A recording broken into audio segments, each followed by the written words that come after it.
નમસ્કાર, સ્વાગત છે આપનું વીટીવી ન્યૂઝમાં। હું છું આપની સાથે રાધા। બુલેટિનની શરૂઆત કરીએ સૌપ્રથમ નજર કરીશું ઘૂસણખોરોને ઘર ભેગા કરવા માટે હવે કાર્યવાહી હાથ ધરાઈ છે।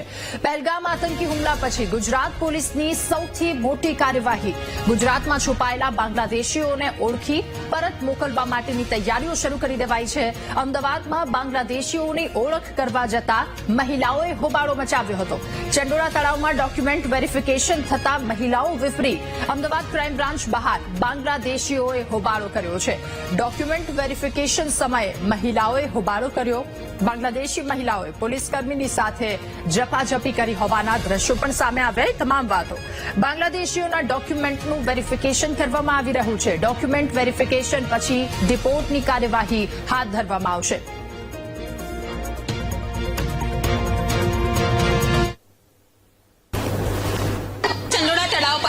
क्राइम ब्रांच द्वारा जे 800 થી વધુ જે બાંગ્લાદેશી નાગરિકોને પકડવામાં આવે તો જેને લઈને હાલ જોઈ શકાય છે કે ઘર્ષણના દ્રશ્યો જોવા મળી રહ્યા છે। મહિલા પોલીસ અને જે સ્થાનિક લોકો વચ્ચે ઘર્ષણ થઈ રહ્યો છે। દ્રશ્યો જોઈ શકાય છે કે જે પ્રકારે ડોક્યુમેન્ટ હોવા છતાં બી પોલીસ દ્વારા જે બાંગ્લાદેશીઓની અટકાયત કરી હતી જેનો રોષ અત્યારે જોવા મળી રહ્યો છે। મહિલા પોલીસ છે તેઓને જે બહાર કાઢવાની પ્રક્રિયા હાથ ધરી રહી છે। દરમિયાન પોલીસ સાથે ઘર્ષણ કરતી મહિલાઓનો રોષ અને આક્રોશ જોવા મળી રહ્યો છે કારણ કે જે પ્રકારે જે 800 થી વધુ બાંગ્લાદેશીઓને જે ડિટેન કરવામાં આવ્યા હતા અને કાર્યવાહી હાથ ધરવામાં આવી છે। જે જમ્મુ કાશ્મીરમાં થયેલા આતંકી હુમલાને લઈને અને સરકારના આદેશના પગલે હાલ પોલીસ દ્વારા જે રાત્રે મેગા સર્ચ ઓપરેશન હાથ ધરવામાં આવ્યું હતું, કોમ્બિંગ હાથ ધરવામાં આવ્યું હતું, જેમાં 800 થી વધુ બાંગ્લાદેશી મહિલાઓ અને પુરુષોની અટકાયત કરવામાં આવી છે। તેઓની પૂછપરછ કરવામાં આવી રહી છે। ખાસ તો આ જે ઘટનાને લઈને જયારે વાત કરવામાં આવીએ તો જે પ્રકારે હાલ જે આક્રોશ અત્યારે લોકોમાં જોવા મળી રહ્યો છે તેઓની પાસે દસ્તાવેજ હોવા છતાં બી ખોટી રીતના પોલીસે અટકાયત કરી તેવા આક્ષેપો મહિલાઓ કરી રહી છે। પરંતુ હાલ તો પોલીસ ઉચ્ચ અધિકારીઓ દ્વારા આ જે બાંગ્લાદેશીઓની અટકાયત કરી છે તેઓની પૂછપરછ કરવામાં આવી રહી છે। તેમના જે ડોક્યુમેન્ટ છે તેની પણ ખરાઈ કરવામાં આવી રહી છે અને આગામી સમયે તેઓને ડિપોર્ટ કરવાની પણ કાર્યવાહી હાથ ધરાશે। કેમેરામેન દશરથ ઠાકોર સાથે અનિતા પટણી, વીટીવી ન્યૂઝ, અમદાવાદ। તો અમદાવાદના ચંડોળા તળાવ વિસ્તારમાં શંકાસ્પદ બાંગ્લાદેશીઓના અટકાયતના કેસમાં હવે તપાસ તેજ કરવામાં આવી છે। ક્રાઇમ બ્રાન્ચની 15 જેટલી ટીમે તપાસ હાથ ધરી ભારતીય નાગરિકતા હોવાના પુરાવા અંગે ખરાઈ કરવામાં આવી રહી છે। બાંગ્લાદેશી તરીકેની ઓળખ બાદ ડિટેન કરવામાં આવશે તો ગૃહ વિભાગ અને શહેર પોલીસ ડિપોર્ટેશન માટે દરખાસ્ત તૈયાર કરશે। ડિપોર્ટેશન માટેની દરખાસ્ત કેન્દ્ર સરકારને મોકલવામાં આવશે। ગૃહ વિભાગના ઓર્ડર પછી બાંગ્લાદેશી નાગરિકોને એમના દેશ મોકલવામાં આવશે। તો ક્રાઇમ બ્રાન્ચની ટીમ કે જેમના દ્વારા તપાસ હાથ ધરવામાં આવી રહી છે ડિપોર્ટેશનની કામગીરી અને ડિપોર્ટેશન માટેની દરખાસ્ત કેન્દ્ર સરકારને મોકલવામાં આવશે તો ગૃહ વિભાગના ઓર્ડર પછી બાંગ્લાદેશી નાગરિકોને તેમના દેશ પરત મોકલી દેવામાં આવશે। તપાસની કામગીરી એક તરફ ચાલી રહી છે, બીજી તરફ એ મહિલાઓની વાતચીત પણ સામે આવી। रात को हमारे यहाँ पुलिस आई थी 3 बजे। पुलिस आई, बच्चों को सोए को नींद में से उठाए, बोचियां पकड़ पकड़ के लेके आए। चलो कुछ पता ही नहीं क्यों लेके आए, किस लिए आए। यहाँ आए, सुबह में आए, बोले अभी हम लोग पूछपरछ करेंगे, छोड़ देंगे।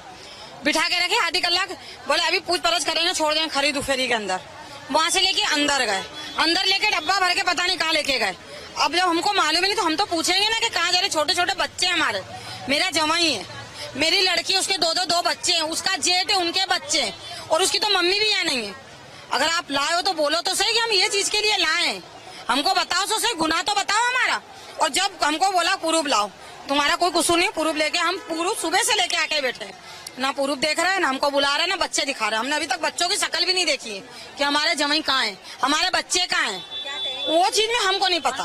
हमारा तो परसों से हम तो परसों से पुरावे, हमारे पास तो पूरा पुरावे, हमारे बच्चे यहाँ पैदा हुए, हम खुद यहाँ पैदा हुए, हम खुद यहाँ पैदा, हमारे पास पुरावे ये रहे। ये देखिए हमारे पास पुरावे हैं। मेरे घर वाले को कैंसल है, उठा के लेके गए घर में घुस के। बोल कसूर क्या है तो वो तो बोलो कि हमारा क्या है नहीं है। सोहेलों को अंदर घुस के दरवाजा खोल के लेके जा रहे। बोलो हम पूछते तो जवाब नहीं देते, बोले बाद में आके बोलेगे। बोले वैसा प्रूफ भी है मेरे घर वाले का, दवा खाने का, दवा का बोलते देने को जाने नहीं देते। इंसान बीमार है अंदर तो भी जाने नहीं देते और सब प्रूफ भी है हमारे पास।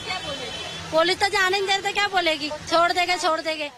हम लोग, मेरे घर वाले सो रहे थे, हम लोग सब सो ही रहे थे। मैंने 3 फेरी आवाज लगाई, कौन है कौन है, तो फिर अंदर से बाहर से आवाज आई कि मैं पुलिस, तो हम लोगों ने दरवाजा खोला। ऐसे मेरे घर वाले को लेके बाहर निकल गए। हमने पूछा काहे के लिए ले जा रहे, तो मेरे को कहते अंदर जा अंदर जा। मैं कि क्यों जाऊं, मेरे घर वाला आएगा, मैं बाहर खड़े रहूंगी। मैंने खड़े रह के पूछा तो वो लोग उन लोगों ने बोला कि बोले आप लोग बीच में आओगे तो आपके जेंट्स को मारेंगे।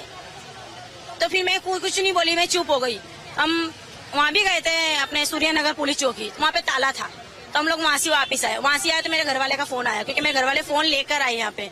तो उन्होंने बोले मेरे सब पुरावे लेके आए, मेरे ससुरे के पुरावे, मेरे ससुरे के पुरावे सब हमारे पास है। फिर हमारा यहाँ गुनाह क्या वजह से लेकर आए, न वीडियो में नहीं समाचार में दे रहे के बोले आतंकवादी है। कहाँ से आतंकवादी है? मेरा नाम साइस्ता पठान है। सुबह में 4 बजे हम सो रहे थे, हमारे को नींद में से उठाया गया। मेरी बच्ची अस्पताल में एडमिट थी, उनको बताया तो भी वो कोई मानते नहीं है। हम कोई बांग्लादेशी नहीं है, हम अहमदाबाद के रहवासी है, बराबर। अब ये ऐसा ये बता दे जो सुबह 4 बजे से लाए, यहाँ ना कुछ खाया है ना पिया, ऐसे न ऐसे छोटे छोटे बच्चे रख के मैडम बैठे, ऐसा तो चलेगा?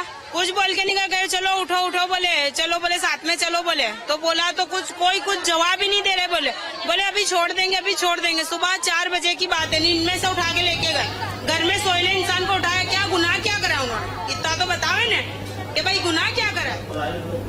અને બાંગ્લાદેશીઓ વિરુદ્ધ કાર્યવાહીને લઈને બોલ્યા રાજ્યના ડીજીપી। સવારે અમદાવાદ અને સુરતમાં મેગા સર્ચ ઓપરેશન શરૂ કરવામાં આવ્યું। ગેરકાયદે ઘૂસણખોરી કરતા બાંગ્લાદેશીઓ વિરુદ્ધ કાર્યવાહી થઈ રહી છે। અમદાવાદના 890 ગેરકાયદે બાંગ્લાદેશી નાગરિકોની અટકાયત કરવામાં આવી, જેમાં 470 પુરુષ અને અન્ય મહિલા અને બાળકોનો પણ સમાવેશ છે।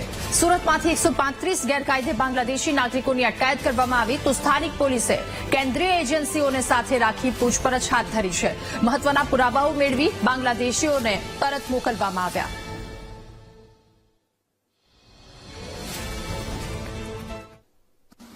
આજે સવારે અમદાવાદ શહેરમાં જે મેગા ઓપરેશન કરવામાં આવી ગેરકાયદેસર બાંગ્લાદેશી નાગરિકોની વિરુદ્ધમાં, એમાં અમદાવાદ શહેરમાં કુલ 890 જેવા બાંગ્લાદેશીઓને ડિટેન કરવામાં આવી છે, જેમાં આશરે 465 કેસ, 470 જેવા પુરુષો છે અને બાકી મહિલાઓ છે અને બાળકો છે।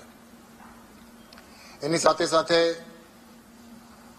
સુરત શહેરમાં જે સર્ચ ઓપરેશન રાખવામાં આવી, એમાં પણ સુરત પોલીસને 135 જેવા ગેરકાયદેસર બાંગ્લાદેશીઓને ડિટેન કરવામાં એમને સફળતા પ્રાપ્ત થઈ છે। અને પકડાયા પછી નિયમ મુજબ એ લોકોની ઇન્ટ્રોગેશન થાય છે।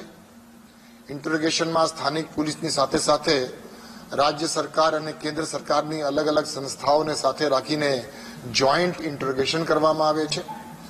અને જોઈન્ટ ઇન્ટ્રોગેશન પછી બાંગ્લાદેશી આઈડેન્ટિટી એસ્ટાબ્લિશ કરવા માટેના પુરાવાઓ એકત્રિત કરી કેન્દ્ર સરકાર સાથે સંકલનમાં રહી આ ગેરકાયદેસર બાંગ્લાદેશીઓને ડિપોર્ટેશનની કાર્યવાહી પણ કરવામાં ભૂતકાળમાં પણ થઈ છે। અને ગુજરાતમાં ગેરકાયદે રહેનારા બાંગ્લાદેશીઓ અને પાકિસ્તાનીઓને ગૃહરાજમંત્રી હર્ષ સંઘવીની ચેતવણી।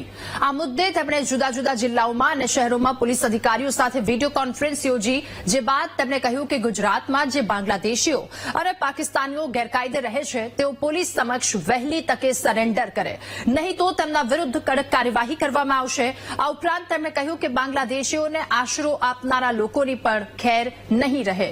જે લોકો ખોટા દસ્તાવેજો બનાવીને અહીંયા રહે છે એમના દસ્તાવેજોની પણ તપાસ કરવામાં આવશે। ये सभी लोगों को स्पष्ट संदेश देना चाहता हूं, या तो खुद सामने से चल के पुलिस स्टेशन में जाके अपने आप को बांग्लादेशी एवं अवैध तरीके से अगर गुजरात में रह रहे हैं तो वो पुलिस स्टेशन में जाके सरेंडर हो जाए, वरना गुजरात पुलिस ये सभी लोगों पे ना भूतो ना भविष्य उस प्रकार के स्ट्रांग एक्शंस लेने के लिए तैयार है। गुजरात के सभी कोनों पे यही दिशा में काम करने के निर्देश दिए गए हैं और वही निर्देश पे आज शाम से पहले ये सभी पाकिस्तानियों को भी पाकिस्तानी भेजने का काम चालू है, उसी दिशा में राज्य सरकार की यह जिम्मेदारी है कि अवैध तरीके से किसी भी देश के नागरिक ये अपने राज्य में नहीं रहने चाहिए। તો પહેલગામમાં હુમલા પછી ગુજરાત પોલીસ એક્શન મોડમાં છે. સુરતમાંથી પોલીસે 100 થી વધારે ગેરકાયદે બાંગ્લાદેશીઓની અટકાયત કરી. શહેરના જુદા જુદા વિસ્તારમાં પોલીસે સર્ચ ઓપરેશન હાથ ધર્યું. બોગસ ડોક્યુમેન્ટ બનાવી ભારતમાં રહેતા બાંગ્લાદેશીઓને પકડ્યા છે. ડીસીબી અને એસઓજીએ કાર્યવાહી કરી ગેરકાયદે બાંગ્લાદેશીઓને પકડ્યા. हम लोगों ने कोशिश की है जितने भी इलीगल बांग्लादेशी नेशनल हैं उनको आइडेंटिफाई करके डिपोर्ट करने का प्रोसेस स्टार्ट किया है. जल्द से जल्द इनको डिपोर्ट किया जाएगा. अभी अंदाजित 100 के ऊपर लोग डिटेन किए गए हैं. पूछताछ चालू है और इनकी आइडेंटिटी वेरीफाई करके तुरंत डिपोर्ट करने की कार्यवाही की जाएगी. कार्यवाही कल लेट नाइट और आज अर्ली मॉर्निंग से स्टार्ट की गई. अच्छी मात्रा में पुलिस ऑफिसर्स और पुलिस वाले इन्वॉल्व थे. जैसा मैंने आपको बताया, मूल उद्देश्य है कि इलीगल बांग्लादेशी नेशनल्स को जल्द से जल्द अपने देश से बाहर डिपोर्ट करना है, उनके देश में वापस. बस इनकी आइडेंटिटी वेरीफाई करके और ये कंफर्म करना है कि ये इलीगल बांग्लादेशी नेशनल है और इनको डिपोर्ट किया जाएगा.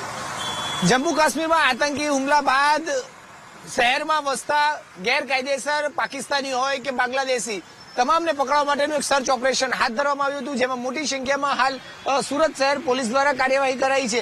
જે રીતે ગૃહ રાજ્યમંત્રી હર્ષ સંઘવીએ પણ તમામ ગુજરાતની પોલીસને કડક પગલાં ભરવાના આદેશ આપ્યા હતા અને સર્ચ ઓપરેશન કરવા માટે કહ્યું હતું. તે મુજબ હાલ સુરતમાં પણ મોટી કાર્યવાહી સુરતની એસઓજી ડીસીબી પોલીસ દ્વારા કરવામાં આવી છે. સુરતના જુદા જુદા વિસ્તારમાં થી ગેરકાયદેસર રીતે ભારતમાં પ્રવેશેલા બાંગ્લાદેશીઓને હાલ પોલીસે પકડી પાડ્યા છે, જેમાં સુરતમાં 120 થી વધુ બાંગ્લાદેશીઓને જે ગેરકાયદેસર રીતે વસતા હતા તેઓની ધરપકડ કરવામાં આવી છે. બોગસ ડોક્યુમેન્ટના આધારે આ તમામે ભારતમાં પ્રવેશ લીધો હતો અને તેઓ હાલ સુરતમાં વસતા હતા. સુરતમાં તેઓ કેટલા સમયથી વસતા હતા, કોઈ ગેરકૃત્ય પ્રવૃત્તિ છે કે નહીં, કોઈ ખોટી પ્રવૃત્તિમાં જોડાયા છે કે નહીં કે કરી છે કે નહીં, તે તમામ બાબતે હાલ તમામને પોલીસે ધરપકડ કરીને અત્યારે તપાસ કરવા માટેની કાર્યવાહી કરી છે. જે રીતે અત્યારે જોઈ શકાય છે તેમાં મોટી સંખ્યામાં તમામ લોકોને પોલીસે માન દરવાજા ખાતેથી એકત્ર કર્યા અને ત્યારબાદ હવે તેઓનો વરઘોડા સ્વરૂપ એટલે કે તેઓને ચાલતા ચાલતા છે સુરત શહેર પોલીસ ભવન સુધી લઈ જવામાં આવી રહ્યા છે. ખાસ કરીને જે રીતે ગૃહ રાજ્યમંત્રીએ સમગ્ર ગુજરાતમાં કડક કાર્યવાહી કરવાની અને તપાસ કરવાની આદેશ કર્યા હતા, જે આદેશને વચ્ચે સુરત શહેર પોલીસે પણ સમગ્ર શહેરમાં ઉધના, પાંડેસરા, કતારગામ, સચિન જીઆઈડીસી સહિતના જુદા જુદા જે વિસ્તારો છે, ઉધના સહિતના જે જુદા જુદા વિસ્તારો જે છે જ્યાં સ્લમ વિસ્તાર વધુ રહે છે અને ત્યાં બાંગ્લાદેશીઓ રહેવાની શક્યતા જે હતી ત્યાં તમામ જગ્યાએ આખી રાત સર્ચ ઓપરેશન કર્યું હતું અને આખો આ પોલીસનો કાફલો જોઈ શકાય છે. આખી રાત પોલીસે સર્ચ ઓપરેશન કર્યું અને જેના આધારે પોલીસે 120 થી વધુ ગેરકાયદેસર બાંગ્લાદેશીઓને ઝડપી પાડ્યા છે. જેમાં પોલીસે કહી શકાય તો કે બાંગ્લાદેશીઓને જે ઝડપાયા છે તેમાં શહેરના તમામ વિસ્તારોમાંથી તેઓના જે આધાર અને પુરાવા તપાસવામાં આવ્યા હતા ત્યારે આ તમામ પકડી પાડવામાં આવ્યા હતા. આખી રાત પોલીસનું ઓપરેશન ચાલ્યું હતું અને સમગ્ર રાત દરમિયાન પોલીસે જે ઓપરેશન પાર પાડ્યું 120 થી વધુ બાંગ્લાદેશીઓને ગેરકાયદેસર વસવાટ કરતા તેમને પકડ્યા છે. હવે તેઓ કેટલા વખતથી સુરતમાં રહેતા હતા, તેઓની ગેરકાયદેસર પ્રવૃત્તિને લઈને કોઈ કારણ મળે છે કે નહીં તે તમામ બાબતની તપાસ હાલ પોલીસ કરી રહી છે. કેમેરામેન દેવેશ સોલંકી સાથે ધ્રુવ સોમપુરા, વીટીવી ન્યૂઝ, સુરત. તો સુરત બાદ હવે જામનગરની વાત કરીશું. જામનગરમાં વિઝા પર રહેતા પાકિસ્તાનીઓને ઘર ભેગા કરવા માટેની તૈયારીઓ ચાલુ છે. લાંબી ટૂંકી મુદ્દત ધરાવતા 31 જેટલા પાકિસ્તાની નાગરિકોને અલ્ટિમેટમ આપી દેવામાં આવ્યું. ટૂંક સમયમાં જ કાર્યવાહી કરવામાં આવશે. આતંકવાદી હુમલા બાદ રાજ્યભરમાં પોલીસ દ્વારા કાર્યવાહી કરવામાં આવી રહી છે. આ દ્રશ્યો જામનગરના કે જ્યાં ટૂંક સમયમાં હવે કાર્યવાહી કરવામાં આવશે.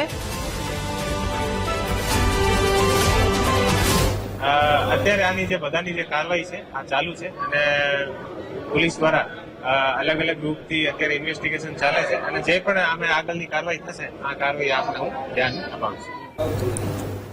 અને કાશ્મીરના પહેલગામના આતંકી હુમલાને લઈને સરકાર એક્શન મોડમાં આવી છે. રાજ્યભરના જિલ્લાઓમાંથી પોલીસે ગેરકાયદે રહેતા દેશના અન્ય લોકોને પકડવા માટે ટીમો બનાવી. અમદાવાદ અને સુરત બાદ રાજકોટ શહેરમાં બાંગ્લાદેશી ઘૂસણખોરોની સામે પોલીસ એક્શન મોડમાં છે.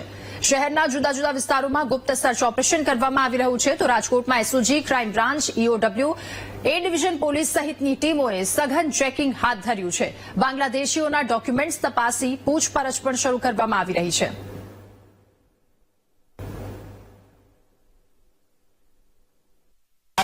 જે કોઈ બાંગ્લાદેશી છે એ ડિવિઝન પોલીસ સ્ટેશન વિસ્તારમાં ઘણી ખરી જગ્યાએ સોની બજારની અંદર છે, વેસ્ટ બગાલના કારીગરો છે, એ લોકો અહીંયા કામ કરવા માટે આવતા હોય છે. હાલ એમાં કોઈ ગેરકાયદેસર રીતે કોઈ બાંગ્લાદેશી છે એ લોકો પણ જો આવી ગયેલા હોય તો તેઓનું હાલ ચેકિંગ છે ચાલુ છે. હાલમાં છે તમામના આધાર કાર્ડ, મોબાઈલ નંબર, એની કોલ ડિટેલના આધારે છે તપાસ ચાલુ છે. જે કોઈ છે એ કોઈ બાંગ્લાદેશીની સાથે કાં તો કોઈ પાકિસ્તાની સાથે સંકળાયેલું હશે તો આગળની જે કઈ કાર્યવાહી છે એ કાર્યવાહી કરવામાં આવશે. હાલ હજુ ચાલુ છે, ચેકિંગ છે. હાલ હું ચોક્કસ આંકડો કહી ના શકું. હાલ તો અમારા રામનાથપરા પોલીસ સ્ટેશન વિસ્તારમાં છે ચેકિંગ ચાલુ છે.